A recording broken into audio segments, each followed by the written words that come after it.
सर्वांना सप्रेम जय भीम. नमो बुद्धाय. धम्मसंहिता यूट्यूब चॅनलमध्ये आपणा सर्वांचं स्वागत. प्रबोधन पर्वाविषयी 2 शब्द. डॉक्टर बाबासाहेब आंबेडकर लिखित द बुद्धा अँड हिज धम्मा या ग्रंथाचे प्रबोधन पर्व सुरू आहे. डॉक्टर आंबेडकर पुनरुज्जीवित धम्माच्या विकासासाठी धम्मसंहिता या शीर्षका अंतर्गत बौद्ध आचारसंहिता निर्माण करण्यासाठी आम्ही गेली 40 वर्ष निरंतर कार्यरत आहोत. बौद्ध अनुयायांनी या कार्याला सहकार्य करावे ही विनंती करून आजच्या विषयाला प्रारंभ करतो. आजच्या 23व्या भागाचा विषय सिद्धार्थाचा ग्रहत्याग हा आहे. या विषयाचे स्पष्टीकरण असे: द बुद्धा अँड हिज धम्मा या ग्रंथाच्या पहिल्या खंडाच्या पहिल्या भागातील सिद्धार्थाचा ग्रहत्याग या शीर्षका अंतर्गत 18वे प्रकरण आहे. बाबासाहेबांनी या प्रकरणाची माहिती एकूण 28 आकड्यात दिली आहे. शाक्य संघाच्या बैठकीनंतर सिद्धार्थ घरी येऊन माता पिता व पत्नी यांच्याशी संवाद साधतो आणि दुसऱ्याच दिवशी कपिलवस्तू येथे भारद्वाजाच्या आश्रमात जाऊन परिव्राज्या ग्रहण करून कपिलवस्तूचा निरोप घेतो. या प्रकरणात भारद्वाजाच्या आश्रमातील परिव्राज्या ग्रहणतेची तपशीलवार माहिती डॉक्टर बाबासाहेब आंबेडकरांनी दिली आहे. ही माहिती आणि तिचे स्पष्टीकरण करण्याचा आपण प्रयत्न करणार आहोत. धम्मबंधू भगिनींना विनंती आहे की आपण आपल्या पवित्र धम्म ग्रंथातील माहितीचे स्पष्टीकरण ऐकत व पाहत आहात तेव्हा हे स्पष्टीकरण शांतपणे लक्ष देऊन ऐकावे व पाहावे. संदर्भ: महाराष्ट्र शासन ग्रंथ प्रकाशन समितीचे तत्कालीन सचिव वसंत मोन द्वारा खंड 11च्या पुरवणी पुस्तिकेत बुद्ध आणि त्यांचा धम्म या ग्रंथातील संदर्भाचा तक्ता दिलेला आहे. त्यामध्ये सिद्धार्थाचा ग्रहत्याग याची माहिती बाबासाहेबांनी कुठून घेतली त्याचा संदर्भ व स्पष्टीकरण दिले आहे. 11व्या खंडाच्या या पुरवणी पुस्तिकेनुसार सिद्धार्थाचा ग्रहत्याग 18व्या प्रकरणातील संदर्भ धर्मानंद कोसंबी यांच्या बोधिसत्व या नाटकातून घेतला असल्याचे नमूद केले आहे. अरिय परिय सण सुत्ताचाही संदर्भ घेतला आहे. तसेच जातक निदान अट्टकथा यांचाही संदर्भ बाबासाहेब आंबेडकरांनी घेतल्याचे नमूद केले आहे. या संदर्भाद्वारे या विषयाचे स्पष्टीकरण आपण करणार आहोत. सिद्धार्थाचा ग्रहत्याग एवढ्याच मर्यादित विषयाचा अभ्यास या भागात केला आहे याची सर्व प्रेक्षकांनी दखल घ्यावी. आणि आता सिद्धार्थाचा ग्रहत्याग या प्रकरणात डॉक्टर बाबासाहेब आंबेडकरांनी जी माहिती दिलेली आहे ती पाहूया. सिद्धार्थाचा ग्रहत्याग या प्रकरणाची माहिती बाबासाहेब आंबेडकरांनी 28 आकड्यात दिलेली आहे. ती पुढील प्रमाणे: आकडा 1. सिद्धार्थाने भारद्वाजाच्या हस्ते परिव्राज्या घेण्याचा विचार केला. भारद्वाजाचा आश्रम कपिलवस्तूमध्ये होता. त्याप्रमाणे तो दुसऱ्या दिवशी आपला आवडता घोडा कंटक यावर आरूढ होऊन व आपला आवडता सेवक छन्न याला बरोबर घेऊन आश्रमाकडे निघाला. तो जसा आश्रमाच्या जवळ आला तसे एखाद्या नवीनच येणाऱ्या नवरदेवाला पाहण्यासाठी यावे तशी अनेक स्त्री पुरुषांनी बाहेर येऊन त्याला भेटण्यासाठी दारापाशी एकच गर्दी केली. आणि जेव्हा ते त्यांच्या जवळ आले तेव्हा ते आश्चर्यचकित होऊन त्याच्याकडे पाहू लागले व त्यांनी अस्फुट कमलाप्रमाणे हात जोडून त्याला वंदन केले. ते त्याच्या सभोवती उभे राहिले. त्यांची अंतःकरणे भावाकुल झाली होती. जणू काही प्रेमाने प्रफुल्लित होऊन पण निश्चल नयनांनी ते त्याला प्राशन करीत होते. काही स्त्रियांना वाटले की तो साक्षात कामदेवाचा अवतारच आहे, कारण तशा सुंदर लक्षणांनी तो जात्याच सालंकृत होता. काहींना तर त्याची कोमलता व राजचर्या पाहून आपल्या दिव्या किरणांनी युक्त असा चंद्रच पृथ्वीवर प्रत्यक्ष अवतरलेला आहे असा तो भासला. दुसऱ्या काही जणी त्याच्या सौंदर्याला भाळून जणू काय त्याला गिळून टाकावे म्हणून जांभया देत होत्या आणि एकमेकीकडे नजरा रोखून हलकेच निश्वास टाकीत होत्या. अशा प्रकारे स्त्रिया त्याच्याकडे नजरा लावून केवळ पाहत राहिल्या होत्या. त्यांच्या मुखातून शब्द येत नव्हता की त्यांच्या चेहऱ्यावर स्मित येत नव्हते. परिव्राज्या घेण्याच्या त्याच्या निर्णयाचा विचार करीत दीड मूड स्थितीत त्याच्या भोवती त्या उभ्या राहिल्या. मोठ्या प्रयासाने त्या गर्दीतून त्याने आपली सुटका करून घेतली आणि आश्रमाच्या दारात प्रवेश केला. आपण परिव्राज्या घेत असताना सिद्धोधनाने व प्रजापती गौतमीने तेथे उपस्थित राहावे हे सिद्धार्थाला आवडले नाही, कारण त्याला ठाऊक होते की दुःखावेगाने ती स्वतःला सावरून धरू शकणार नाहीत, परंतु ती त्याच्या नकळत अगोदरच आश्रमात येऊन पोहोचली होती. आश्रमाच्या आवारात प्रवेश करताच तेथे जमलेल्या लोकात आपले माता पिता असल्याचे त्याने पाहिले. आपल्या माता पित्यास पाहताच तो प्रथम त्यांच्याजवळ गेला आणि त्याने त्यांचा आशीर्वाद मागितला. त्यांच्या भावना इतक्या दाटून आल्या होत्या की त्यांच्या मुखातून एकही शब्द बाहेर पडत नव्हता. त्यांनी रडून रडून त्याला कवटाळून धरले आणि आपल्या अश्रूंनी नाहून काढले. छन्नाने कंठकाला आश्रमातील एका झाडापाशी बांधून तो तिथे उभा होता. शुद्धोधन व प्रजापती रडत असलेले पाहून त्यालाही भरून आले आणि तो रडू लागला. मोठ्या कष्टाने सिद्धार्थ आपल्या मात्या पित्यापासून दूर झाला व छन्न जेथे उभा होता तेथे गेला. त्याने त्याला आपले कपडे व अलंकार घरी परत नेण्यासाठी दिले. त्याने परिव्राजकाला आवश्यक असे आपले मुंडन करून घेतले. त्याचा चुलत भाऊ महानाम याने परिव्राजकाला योग्य अशी वस्त्रे व भिक्षापात्र आणले होते. सिद्धार्थाने ते वस्त्र परिधान केले. अशा प्रकारे परिव्राजकाच्या जीवनात प्रवेश करण्याची पूर्वतयारी करून सिद्धार्थ परिव्रजेची दीक्षा घेण्याकरता भारद्वाजापाशी गेला. भारद्वाजाने आपल्या शिष्याच्या साह्याने आवश्यक तो संस्कार विधी केला आणि सिद्धार्थ गौतम परिव्रजक झाल्याचे जाहीर केले. परिव्रजा घेण्याची व विलंब न लावता शाक्य राजाच्या सीमेबाहेर जाण्याची आपण शाक्य संघाच्या समोर दुहेरी प्रतिज्ञा केली असल्याचे स्मरण ठेवून परिव्रजेचा संस्कार आटोपल्यावर लगेच सिद्धार्थ आपल्या प्रवासाला निघाला. जो जनसमुदाय आश्रमात जमला होता तो नेहमीपेक्षा फार मोठा होता, कारण गौतमाला परिव्रजा घ्यावयास लागणारी परिस्थितीच मोठी असाधारण होती. राजपुत्र आश्रमाच्या बाहेर पडताच तो जनसमुदाय त्याच्या मागेमाग जाऊ लागला. त्याने कपिलवस्तू सोडले आणि तो अनोभा नदीच्या दिशेने जाऊ लागला. त्याने मागे वळून पाहिले तेव्हा तो जनसमुदाय अद्याप त्याच्या मागोमाग येत असलेला त्याने पाहिला. तो थांबला आणि त्या जनसमुदायास उद्देशून म्हणाला, बंधूंनो आणि भगिनींनो, तुम्ही माझ्या मागोमाग येण्यापासून काही उपयोग होणार नाही.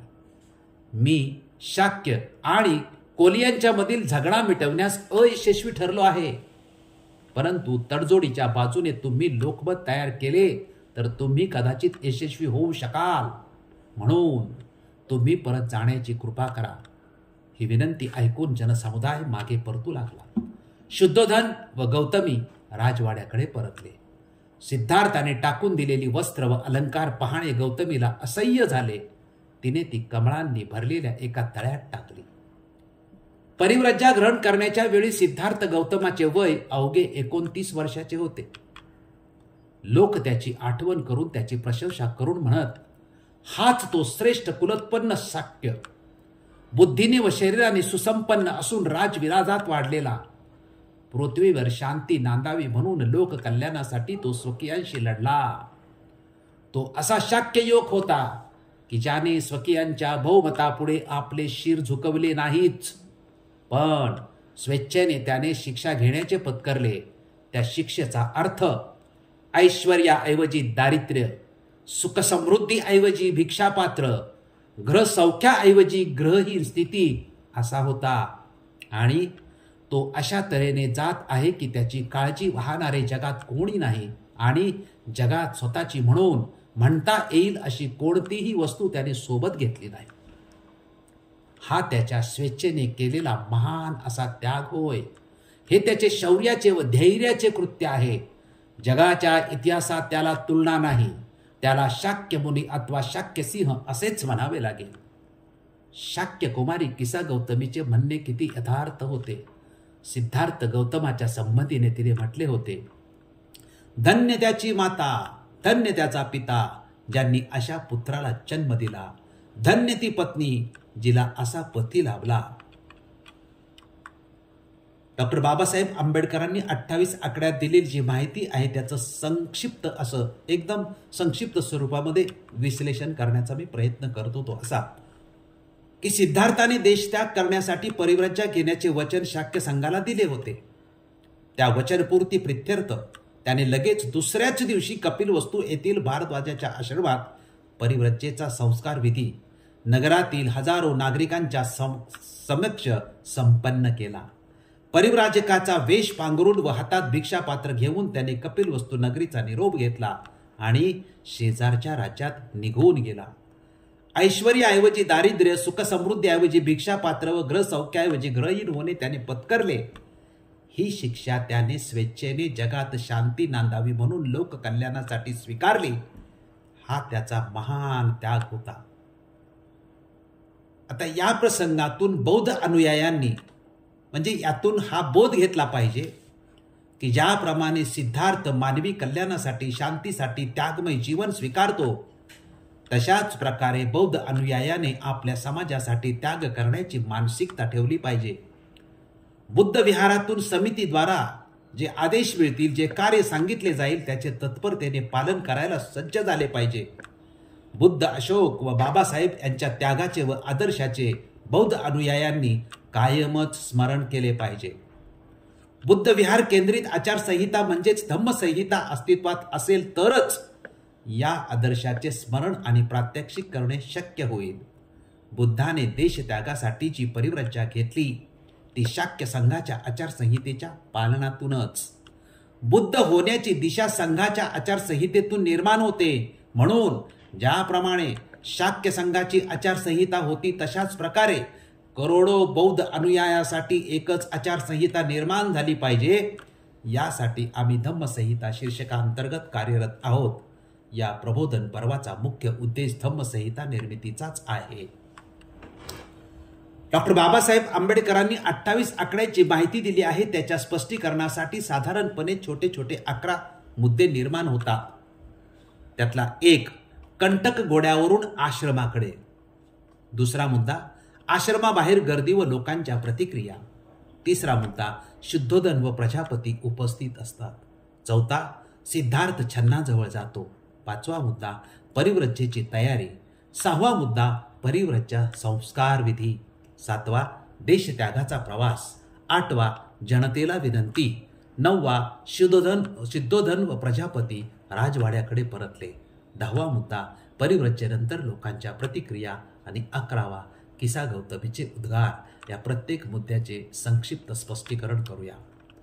कंटक घोड्यावरून आश्रमाकडे स्पष्टीकरणाचा हा पहिला मुद्दा आहे. याचे स्पष्टीकरण असे की कपिलवस्तूमध्ये भारद्वाजाचा आश्रम होता. सिद्धार्थाने या आश्रमात परिव्रजेचा संस्कार विधी करण्याचा निर्णय घेतला व त्याप्रमाणे दुसऱ्याच दिवशी सकाळी तो कंटक घोडा आणि सेवक छन्न यांना बरोबर घेऊन आश्रमाकडे जातो. हा स्पष्टीकरणाचा पहिला मुद्दा. तर या प्रसंगातून बौद्ध अनुयायांनी नेमका कोणता संदेश घेतला पाहिजे?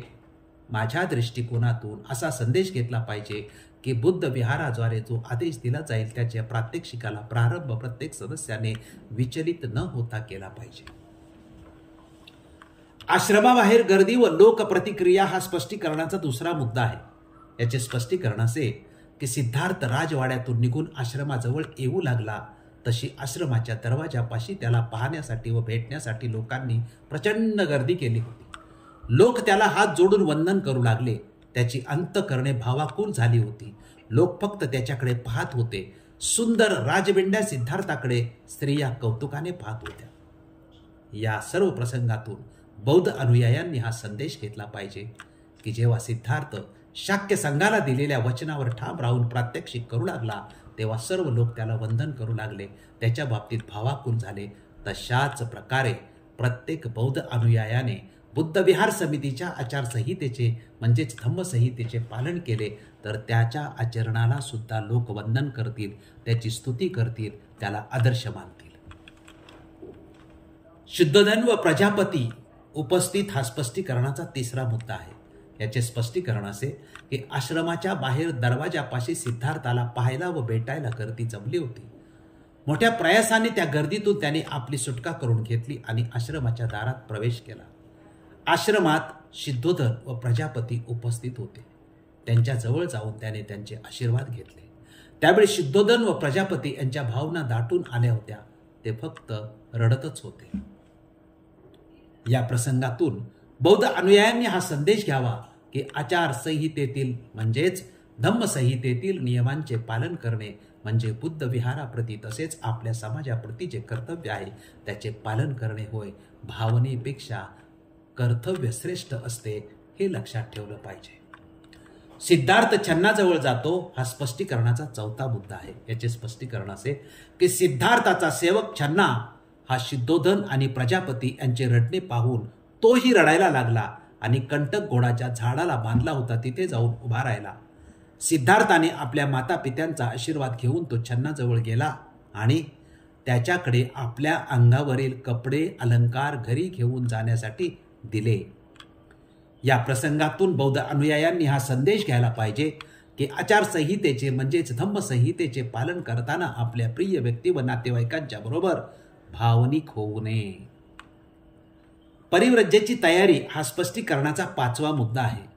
याचे स्पष्टीकरण असे की सिद्धार्थाचा चुलत भाऊ महानाम याने परिव्रजेसाठी लागणाऱ्या गोष्टी आणल्या होत्या. त्यानुसार सिद्धार्थाने परिव्रजेची तयारी सुरू केली. प्रथम त्याने मुंडन केले, त्यानंतर परिव्राजकाची वस्त्र परिधान केली आणि भिक्षापात्र हातात घेतले. अशा प्रकारे परिव्राजकाच्या जीवनात प्रवेश करण्याची पूर्वतयारी करून सिद्धार्थ परिव्रजेची दीक्षा घेण्याकरिता भारद्वाजापाशी गेला. बौद्ध अनुयायांनी या प्रसंगातून हा संदेश घेतला पाहिजे की आचारसंहितेचे म्हणजेच धम्मसंहितेचे आचरण करण्यासाठी तयारी केली पाहिजे. धम्मसंहितेनुसार विहाराद्वारे संपन्न होणाऱ्या कोणत्याही कार्याची तयारी करण्यासाठी प्रत्येक सदस्याने आपले योगदान दिले पाहिजे. परिव्राजा संस्कार विधी संपन्न हा स्पष्टीकरणाचा सहावा मुद्दा. याचे स्पष्टीकरण असे की भारद्वाजाने आपल्या शिष्याच्या साह्याने आवश्यक तो संस्कार विधी केला आणि सिद्धार्थ गौतम परिव्राजक झाल्याचे जाहीर केले. या प्रसंगातून बौद्ध अनुयायांनी हा संदेश घेतला पाहिजे की कोणतेही कार्य करताना धम्मसंहितेतील निर्देशानुसार संस्कार विधी संपन्न करायला पाहिजे. संस्कार विधी हा विहाराने अधिकृत केलेल्या व्यक्तीद्वाराच संपन्न केला पाहिजे. धम्मसंहितेचे पालन केल्यास सर्वांसाठी संस्कार विधीमध्ये एकवाक्यता येते. देशत्यागाच्या प्रवासाला प्रारंभ हा स्पष्टीकरणाचा सातवा मुद्दा आहे. याचे स्पष्टीकरण असे की परिव्रजा घेण्याची व विलंब न लावता शाक्य राजाच्या सीमेबाहेर जाण्याची आपण शाक्य संघाच्या समोर प्रतिज्ञा केली असल्याचे स्मरण ठेवून परिव्रजेचा संस्कार आटोपल्यावर लगेच सिद्धार्थ आपल्या प्रवासाला निघाला. या प्रसंगातून बौद्ध अनुयायांनी हा संदेश घेतला पाहिजे की धम्मसंहितेनुसार बुद्ध विहार समितीद्वारा सदस्याला जो काही आदेश दिला असेल अथवा काम सांगितले असेल ते ठरलेल्या वेळेत त्याने पूर्ण केले पाहिजे. म्हणजेच धम्मसंहितेचे पालन हे ऐच्छिक नसते, ते सक्तीचे असते हे लक्षात घ्यावे. जनतेला विनंती हा स्पष्टीकरणाचा आठवा मुद्दा. याचे स्पष्टीकरण असे की जो जनसमुदाय आश्रमात जमला होता तो नेहमीपेक्षा फार मोठा होता. कारण गौतमाला परिव्रजा घ्यावयास लागणारी परिस्थितीच मोठी असाधारण होती. राजपुत्र आश्रमाच्या बाहेर पडताच तो जनसमुदाय त्याच्या मागोमाग जाऊ लागला. त्याने कपिलवस्तू सोडल्या आणि तो अनोबा नदीच्या दिशेने जाऊ लागला. त्याने मागे वळून पाहिले तेव्हा तो जनसमुदायही अद्याप त्याच्या मागोमागे येत असलेला त्याला पाहिला. तो थांबला आणि त्या समुदायास उद्देशून म्हणाला, बंधूंनो आणि भगिनींनो, तुम्ही माझ्या मागोमाग येण्यापासून काही उपयोग होणार नाही. मी शाक्य आणि कोलियांच्या मधील झगडा मिटवण्यास अयशस्वी ठरलो आहे, परंतु तडजोडीच्या बाजूने तुम्ही लोकमत तयार केले तर तुम्ही कदाचित यशस्वी होऊ शकाल, म्हणून तुम्ही परत जाण्याची कृपा करा. बौद्ध अनुयायांनी या प्रसंगातून हा संदेश घेतला पाहिजे की बुद्ध विहार समितीने धम्मसंहितेनुसार एखाद्या सदस्याबाबत जो काही निर्णय घेतला असेल तो योग्य आहे की अयोग्य आहे याबाबतची चर्चा इतर सर्व सदस्यांनी केली पाहिजे आणि त्याप्रमाणे बुद्ध विहार समितीबरोबर चर्चा केली पाहिजे. जनतेला तो निर्णय अयोग्य वाटला तर त्यांनी संबंधित सदस्यांची चर्चा न करता विहार समितीबरोबर चर्चा करावी. समिती आणि जनता यांनी धम्मसंहितेनुसार निर्णय घ्यावा. शुद्धोधन व प्रजापती हा स्पष्टीकरणाचा नववा मुद्दा आहे. याचे स्पष्टीकरण असे की शुद्धोधन व गौतमी सिद्धार्थाच्या परिव्रजेचा संस्कार विधी आटोपल्यानंतर राजवाड्याकडे परत येतात. सिद्धार्थाने टाकून दिलेली वस्त्र व अलंकार पाहणे गौतमीला असह्य झाले. तिने ती कमळांनी भरलेल्या एका तळ्यात टाकली. परिव्रजा ग्रहण करण्याच्या वेळी सिद्धार्थ गौतमाचे वय अवघे 29 वर्षाचे होते. बौद्ध अनुयायांनी या प्रसंगातून हा संदेश घेतला पाहिजे की धम्मसंहितेच्या नियमानुसार बुद्ध विहार सदस्याद्वारे बुद्ध विहाराप्रती कार्य करताना जो त्याग केला जाईल जे श्रम घेतले जाईल त्याप्रती कुटुंबियांना कितीही दुःख झाले तरी त्यांनी त्या कार्याला विरोध न करता सहकार्यच करायला पाहिजे. परिव्रजेनंतर लोकांच्या प्रतिक्रिया हा स्पष्टीकरणाचा 10वा मुद्दा आहे. याचे स्पष्टीकरण असे की लोक त्याची आठवण करून त्याची प्रशंसा करताना म्हणत की हाच तो श्रेष्ठ कुलोत्पन्न शाक्य, बुद्धीने व शरीराने सुसंपन्न असून राजविलासात वाढलेला, पृथ्वीवर शांती नांदावी म्हणून लोककल्याणासाठी तो स्वकीयांशी लढला. तो असा शाक्य युवक होता की ज्याने स्वकीयांच्या बहुमतापुढे आपले शीर झुकवले नाहीच, पण स्वेच्छेने त्याने शिक्षा घेण्याचे पत्करले. त्या शिक्षेचा अर्थ ऐश्वर्याऐवजी दारिद्र्य, सुखसमृद्धीऐवजी भिक्षापात्र, ग्रहसौख्याऐवजी ग्रहहीन स्थिती असा होता.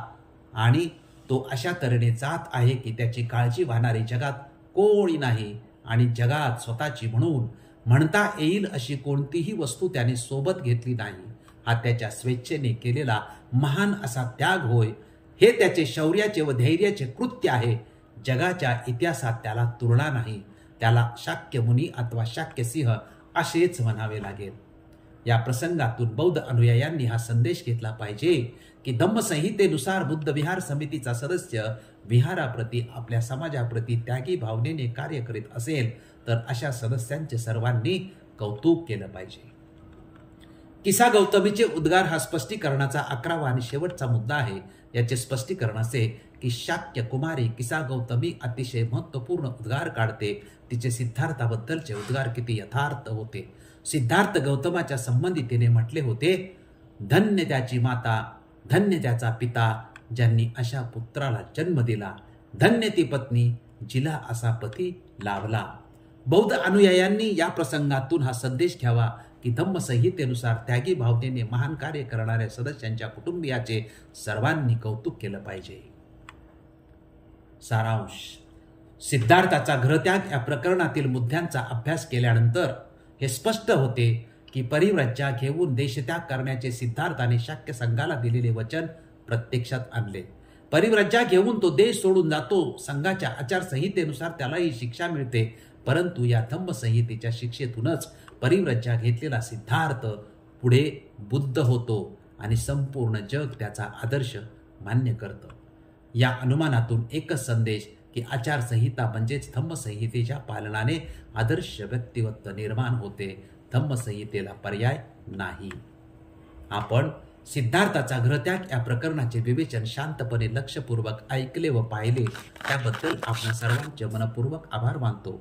हे विवेचन व विवेचनाची पद्धती आपणास आवडली असेल तर आपण हा व्हिडिओ जास्तीत जास्त लोकांपर्यंत पाठवून ग्रंथ प्रबोधनाच्या पर्वाला यशस्वी करण्यासाठी सहकार्य करावे ही विनंती.